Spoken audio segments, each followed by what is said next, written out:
Well, hey, good morning, everyone. Welcome to the Blue Gamer Bluecast Morning Show. I'm your host, Adam Blue, 30 puts your video game enthusiast and industry analyst. And today, was it February 18th, 2026? I'll run through the latest gaming news, where I've been playing, etc., etc.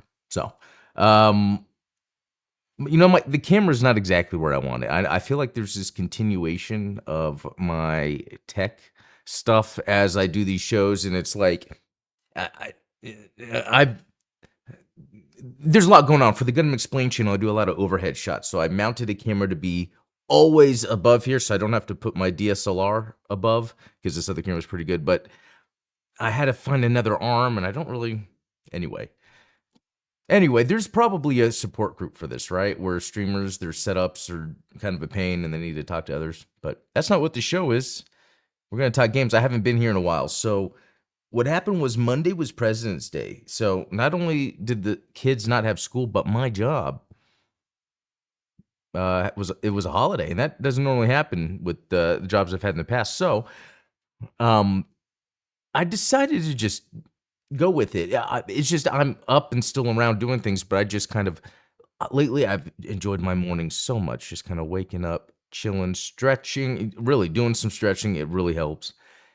Doing some light meditation, doing some finding videos or podcasts that kind of have some interesting, just to kind of soak in to start the day. And just on Monday, I was like, there's stuff to talk about, but I'm not going to stream. And then Tuesday, I would have streamed on the Gundam Explain show, the little morning show that I do.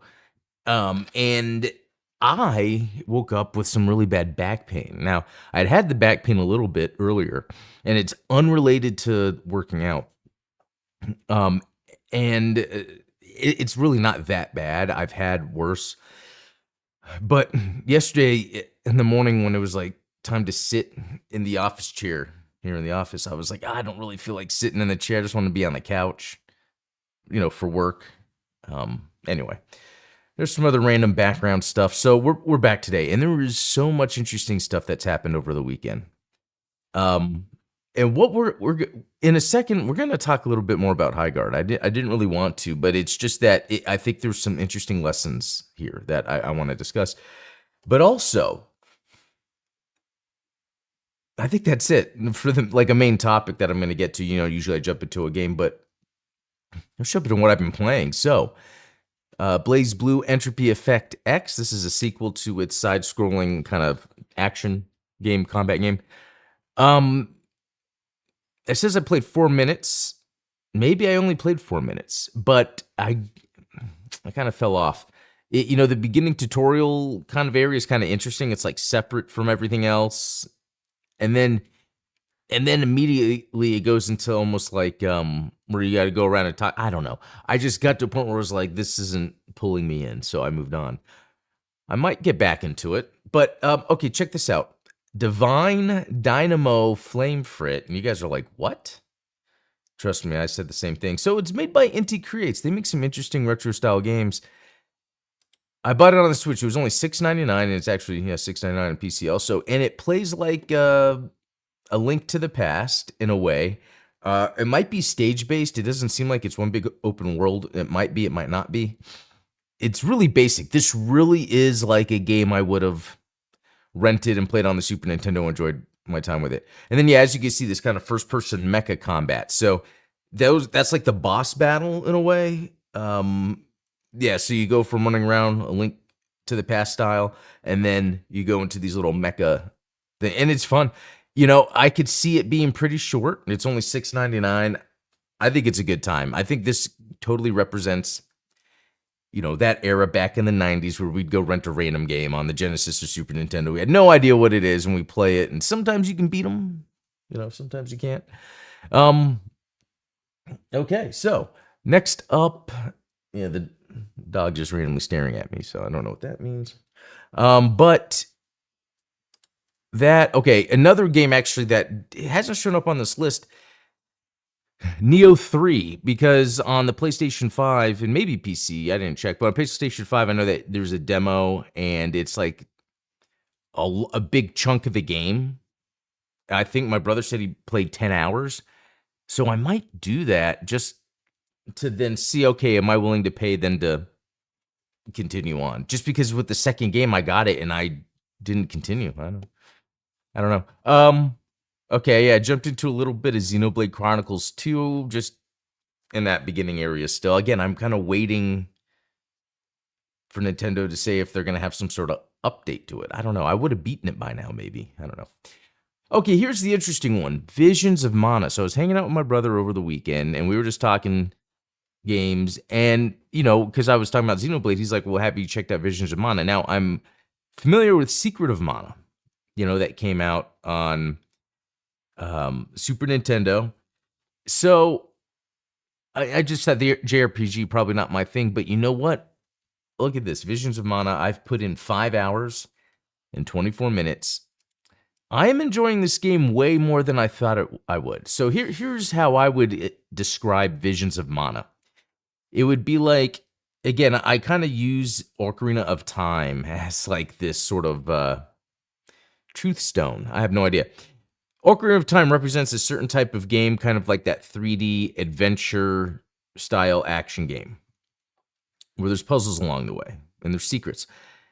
And, I've learned Xenoblade really picks up off that, like Xenoblade Chronicles.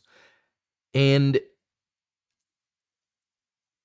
I wonder how, and then you get into the modern JRPGs, right? Not the A Link to the Past style, which again, that's like a Zelda type thing where it's like the turn-based strategy. But as we get to later on where these RPGs become 3D, just like a Final Fantasy, they start to have real-time action combat. So Visions of Mana is real-time combat. What's interesting is it's similar to a JRPG or like Xenoblade, where the enemies are still in spots where you can run past them if you want. Or if you engage with them, they might engage back, and then it's like a little section then that you're fighting, which you can then escape if you need to. So it still has that JRPG-ness, but essentially it's just a real-time action game. Like, and it's not like the best or the greatest combat. It's no character action game, but it's like fun enough. But what Visions of Mana does that's very interesting is it has that sort of continuous exploration as you're moving through. It's almost like the combat doesn't matter. The story is not that interesting to me. I'm skipping most of the stuff. But you're moving to new place after new place. It's what I got out of Xenoblade Chronicles. It's like this is solidified to that. The combat's a bit easier. You could just keep going. So this was 5 hours and 24 minutes of me just continually playing the game. And there's still a lot that needs to be done. So I don't know how long a normal playthrough of this game is, but I guess I'm surprised playing it. There's this interesting divergence, convergence when it comes to the JRPG and the general action game, adventure game, where games are now kind of being very similar, but it's things people like. Freedom of action, freedom of exploration, but still a story there or a setting that you can connect to. So will I continue playing this? Potentially. It looks like I didn't yesterday. And the other thing I would say is it's not like a hard game. I think it can be. I think you could choose a hard difficulty, but it's made for anyone to play, really. And I think the graphics too. I would say the graphics, it looks really good. Not in terms of technically good, but and it's not even like the art direction's the best, but just the colors, the way it's put together looks great. Because I would say something like Xenoblade has a more defined art direction. But let's move on for that. So, Kena Bridge of Spirits. So, my brother had brought this up to me because, they announced the sequel. I had played a lot of the first one. I guess I just never beat it. And so I went back in to check. And yeah, I think I only have 1 or 2 more bosses and then I'm done. I didn't realize I had gotten that far in the game.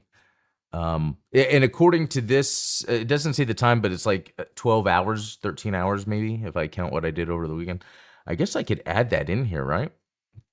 Yeah, let me load that up real quick and see if it lets me. Well, it will let me. Let me see how quickly I can get the time that I've played of the game. Library. Let's see.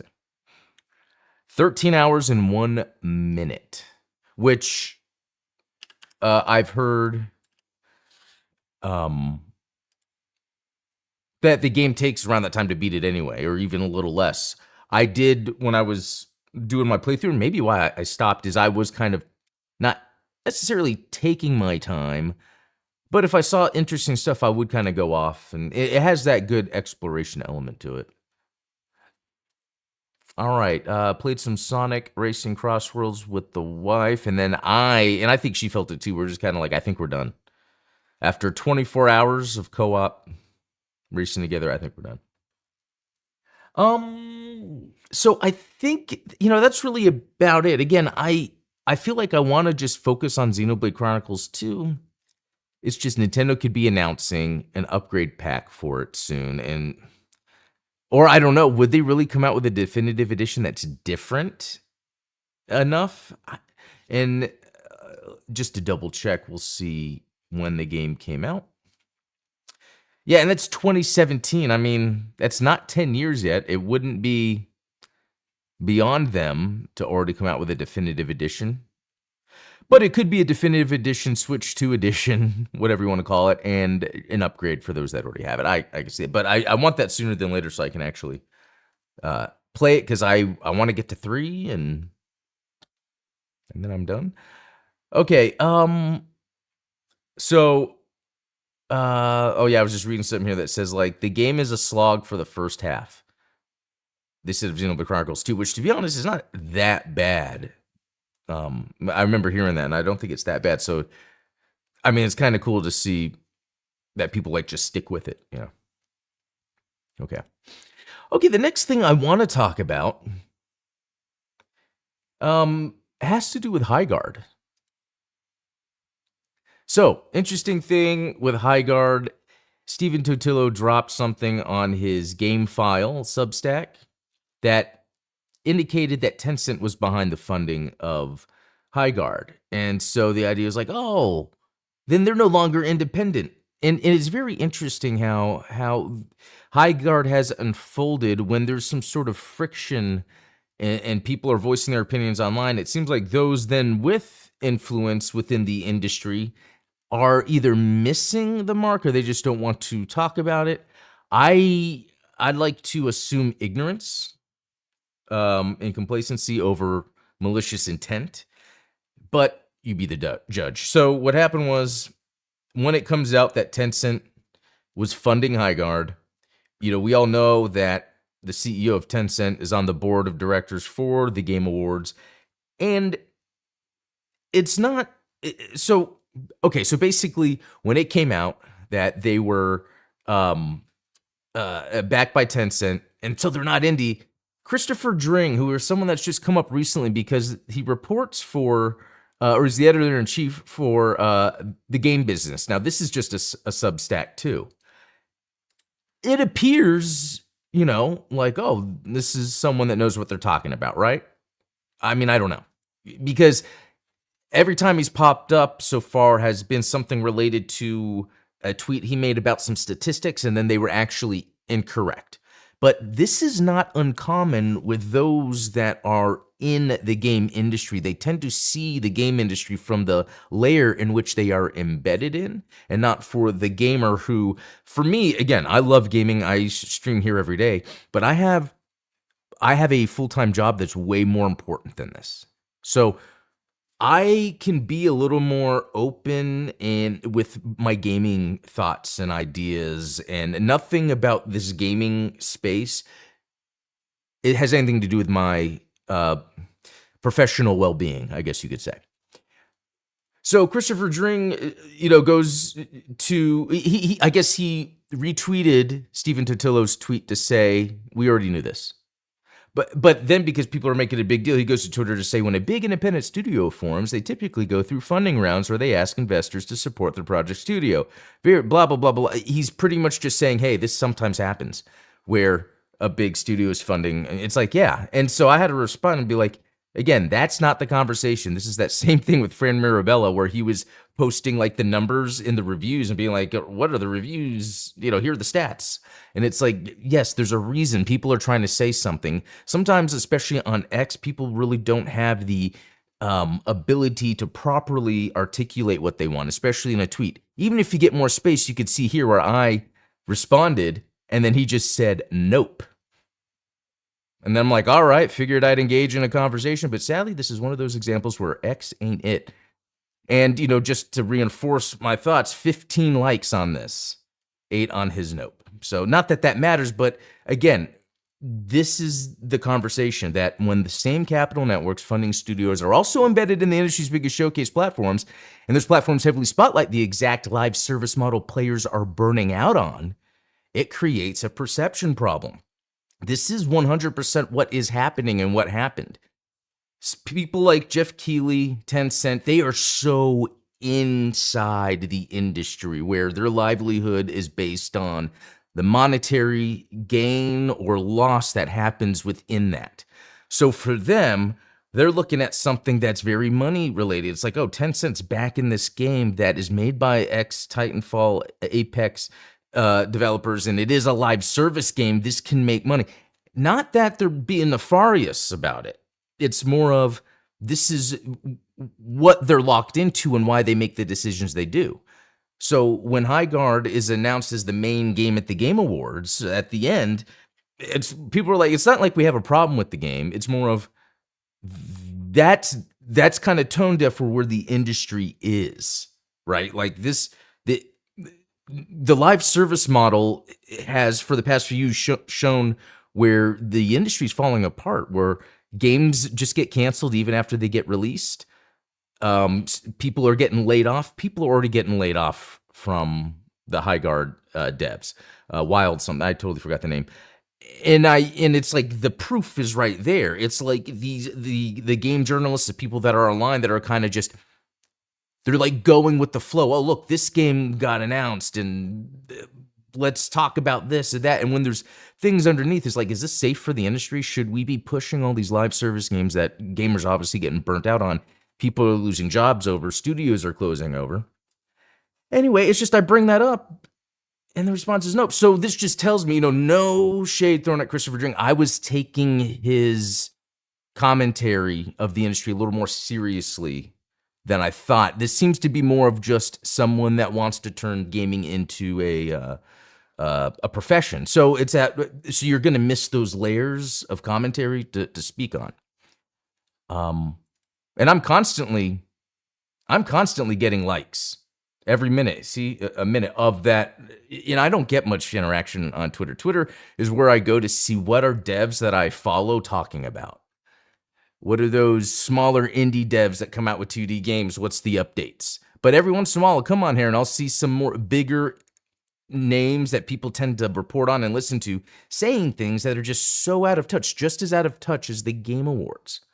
And what, I guess, bottom line, and what I'm trying to get out of this is, until everyone, this has to be the journalists, anyone that makes money in the gaming journalist space, or anyone that makes money making a game, we got to be a little more careful with the sort of, are you making a game just to make a game? Or are you making a game because this is an idea that can work for someone and enjoyed by people? And within those scenarios, is this over budget? Is this, simple things, because I would just, from Highguard, okay, from Apex Legends and Titanfall developers, we're going to make, what type of live service game? Well, the number one thing people are going to be disappointed of is there's no mechs. And that's just not me talking as a mech enthusiast. Titanfall has such a huge following because of the mechs, the Titans. So with that not being part of that, there's also, okay, then what kind of game is this? And no one really knew until it came out. So again, it's not a problem if that's what the game was. It's a problem that this is what was showcased at the Game Awards. The Game Awards is supposed to be, and it's the perception of people that are even like outside of the video game industry. The Game Awards is supposed to be a representation of the industry. And what the industry is representing is pushing games that or genres and games that gamers are burnt out on, and constantly going through a cycle of laying off developers, closing studios, pushing games that have live service aspects. An argument someone made on here was like, Tencent has investments in so many games. I don't know. You could have shown with the blah blah. Yeah, it's run-on sentence, basically saying there's so many games Tencent has funded. No, and my point is that's fine. It's just it was Highguard specifically, the live service from the Titanfall developers. Just the icing on the cake was it was funded by Tencent, so it seems like there had to be some decision, and they're on the board of directors of the Game Awards. There had to have been some decision to showcase that as the main game, and that's not a celebration of gaming. That main game that you announce at the end.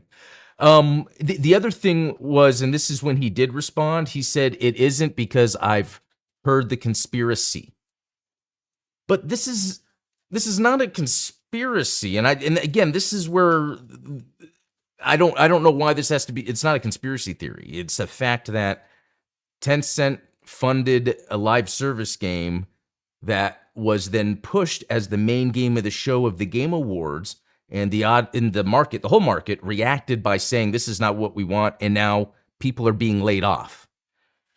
This is not a conspiracy. That's actually what happened. And so again, Christopher Dring could be a real cool person in real life, but as editor-in-chief and co-founder of his website, that doesn't really mean that he has that sort of layered understanding of what is happening. Just because if we're constantly pushing live service games that people burn out on and studios are closing and then where's the industry going? Everyone, you see the same journalists complain about Ubisoft, or they report on Ubisoft and everything they're doing, and it's, again, weird situation. It's just what if people are just more aware of this moving forward, we can stop layoffs from happening, studios being closed, games being shut down. Because if things are made from an inauthentic place in the first place, like, hey, we can make a live service game that makes a lot of money, that doesn't mean it's going to succeed. So maybe that's it on that. I don't know if we're going to hear some more information, maybe as more devs are leaving the studio or getting laid off. I don't know. But to go to the chat real quick, I see, let's see. Ultronomous, yeah, they got lost in the sauce. Midnight Hatter, that's also why studios are all going to Unreal. It's easier to lay off all your devs every cycle and hire more than to train people. Yeah, that's the other main thing about it. Certain aspects of the game development process don't really require an embedded engineering team, because if it's not your proprietary engine, you could just contract, and that hurts games in the long run because there's that connective tissue that's no longer there. I'll try to say, hate how they treat people that expendably. Oh, maybe I didn't get that. Midnight Hatter, they go through all their rounds of funding, but that's how they actually make their money. Watch the producers. They can make more money on a flop than a hit. That's exactly right. And that's, again, when I see the reporting from like Christopher Dring and others, it's like, do you guys not see that it's not like this is a conspiracy. This is just sometimes how business works, and sometimes it's not good, and you need to call that out so the industry doesn't continue to do that. True, and it's cheaper to throw people away than to keep them around. Yeah. So again, I hope we learn from this. Let's jump into a little bit more positive stuff, shall we? I think. Can we do it? Did I have something positive to share? No. I didn't have any other interesting news lined up. I thought I was going to talk about this the whole time. So here is what we can do with this remaining time. Let me do something real quick. Uh-oh.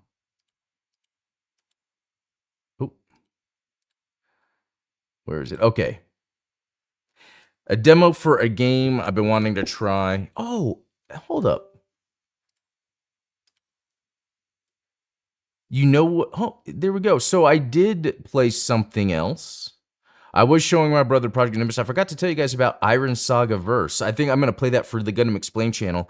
It's a mecha game I played on here before that I thought was okay, but then it just came out with Zeo Rhymer DLC. So Zeo Rhymer is the mech anime and a mech that was created or designed by the artist that designed the Penelope and Kasai Gundam in Gundam. So I'm gonna play. I might play that tomorrow on the Gundam live stream. So right now, let's load up. Making sure all that is. Yeah, Demon Tides. Don't know what to expect. We will see. Oh, the Iron Saga version. Yeah, it is pretty cool because I think my brother and I were playing a little bit using different mechs, and they have like completely different like loadouts. Okay. So far, okay, there we go. Explore your move set. Side jump, super jump. Okay, attempt to calibrate graphical settings. I'm good. I'll check that out later. Demon Tides. All right, so there had to have been a reason I downloaded the demo. And it better not be 10 minutes of intro story. Yep. It looks like it is. Interesting scene on the... Just checking the frame rate between the two. Okay, so there is... Yeah, Adam Blue. If there's 1 second of dialogue at the intro of a game, I shut it off. You need to throw me into a Souls boss immediately. Not really, but... That or just open up where it's a giant field of grass and trees and I see castles. It's like, okay.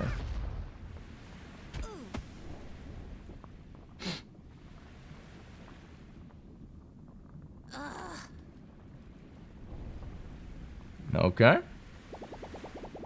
Beebs. Name's Beebs. She's got an eye on her armor. Okay, here we go. First of all, as always, input, invert. Yes, you know it. All right. Okay, cool. Already like what I'm seeing. Love 3D platformers. Oh, look at that.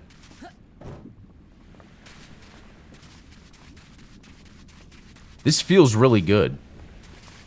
There's something about the camera. It's very smooth and non-twitchy. Hey, you doing all right? Okay, so, okay, look at, submit a ticket. Oh, I get it.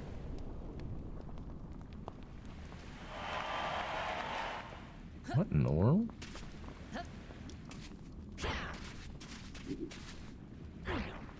Oop. Okay, I don't know.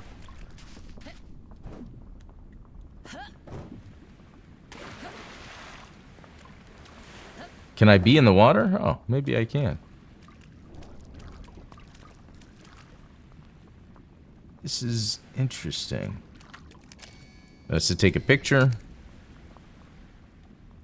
Oh, return to checkpoint. That's just to throw confetti? That hurt me. That made sense. And then... Oh, graffiti. Interesting. Oh, interesting. Okay, anyway. Let's see what's going on over here.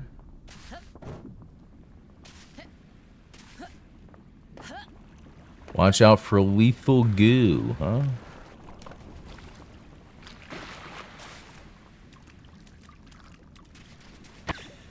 Oh. Wait a minute. That is so smart. So, double jump is A. Well, jump is A, but also it's RB.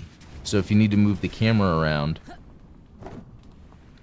it's much easier. Okay.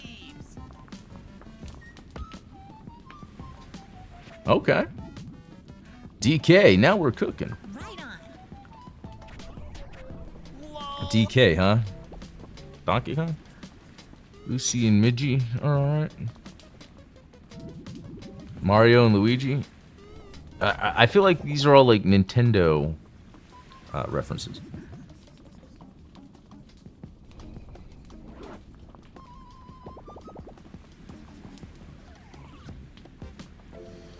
Okay.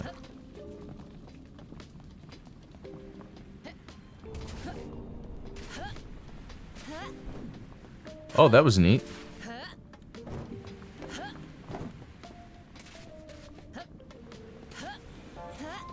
Okay, it's the Mario 64 sort of jump. Wow. Okay, so this is very much a platformer, and a really good one at that. Oops. Oh, nope. Nice.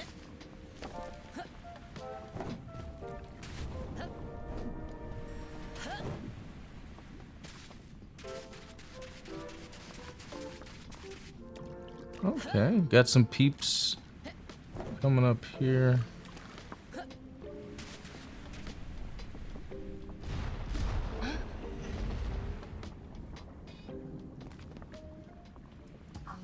Alright, it is that time and I do need to jump. Let's see if this ends soon.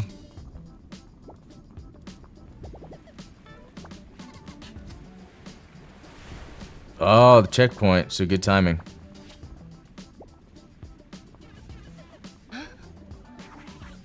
Lucy?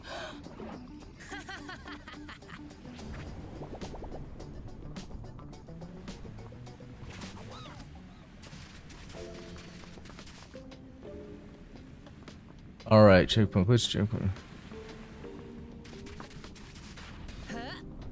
Oh, that was weird. Well. Seems like a good Oh, there we go. Okay. Well, guys, I'm gonna head out. This is pretty neat. There's always these cool platformers I don't finish, but then some I do. All right, guys, I'm going to head out. That was a lot of fun. I'll be back tomorrow on the Gundam Explained channel, streaming in the morning, and I might play that Iron Saga there. So, all right, guys, heading out. We'll talk later. See you.